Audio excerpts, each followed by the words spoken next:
ಹಸುವಿಗೆ ಕೆಲ ಆಹಾರ ಪದಾರ್ಥಗಳನ್ನು ಕೊಟ್ಟರೆ ಅಷ್ಟೈಶ್ವರ್ಯ ನಿಮ್ಮದಾಗುತ್ತದೆ. ಭಾರತ ದೇಶದಲ್ಲಿ ಹಸುವನ್ನು ಗೋಮಾತೆ ಎಂದು ಕರೆಯುತ್ತಾರೆ.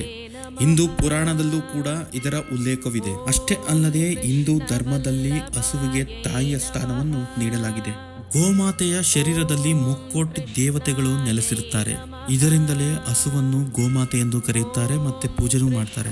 ಇಂಥ ಗೋಮಾತೆಗೆ ಕೆಲವು ಆಹಾರವನ್ನು ಕೊಟ್ಟಿದ್ದೇ ಆದಲ್ಲಿ ನಿಮ್ಮ ಮನೆಯಲ್ಲಿ ಅಷ್ಟೈಶ್ವರ್ಯ ತುಂಬಿ ತುಳುಕುತ್ತದೆ. ಹಾಗಾದರೆ ಎಂಥ ಆಹಾರವನ್ನು ಗೋಮಾತೆಗೆ ಕೊಡಬೇಕು? ಪ್ರತಿದಿನ ಹಸುವಿಗೆ ಬೆಲ್ಲವನ್ನು ತಿನ್ನಿಸಬೇಕು ಮತ್ತು ಬೆಲ್ಲದಿಂದ ಮಾಡಿದ ರೊಟ್ಟಿಯನ್ನು ಹಸುವಿಗೆ ಕೊಟ್ಟಿದ್ದೇ ಆದಲ್ಲಿ ನಿಮ್ಮ ಮನೆಯಲ್ಲಿ ಸಂತಾನ ಪ್ರಾಪ್ತಿಯಾಗುತ್ತೆ. ಸುಖ, ಸಂತೋಷ, ಆರೋಗ್ಯದಿಂದ ನಿಮ್ಮ ಮನೆ ಬೆಳಗುತ್ತೆ. ನಿಮ್ಮ ಮನೆಗೆ ಯಾವುದೇ ಕೆಟ್ಟ ದೃಷ್ಟಿ ಬೀಳದಂತೆ ಗೋಮಾತೆ ಕಾಪಾಡುತ್ತಾಳೆ. ಹಸುವಿಗೆ ಪ್ರತಿದಿನ ಬೆಳಗ್ಗೆ ಬೆಲ್ಲ ಅಥವಾ ಬೆಲ್ಲದಿಂದ ಮಾಡಿದ ರೊಟ್ಟಿಯನ್ನು ನೀಡುವುದರಿಂದ ಇಷ್ಟೆಲ್ಲ ಲಾಭ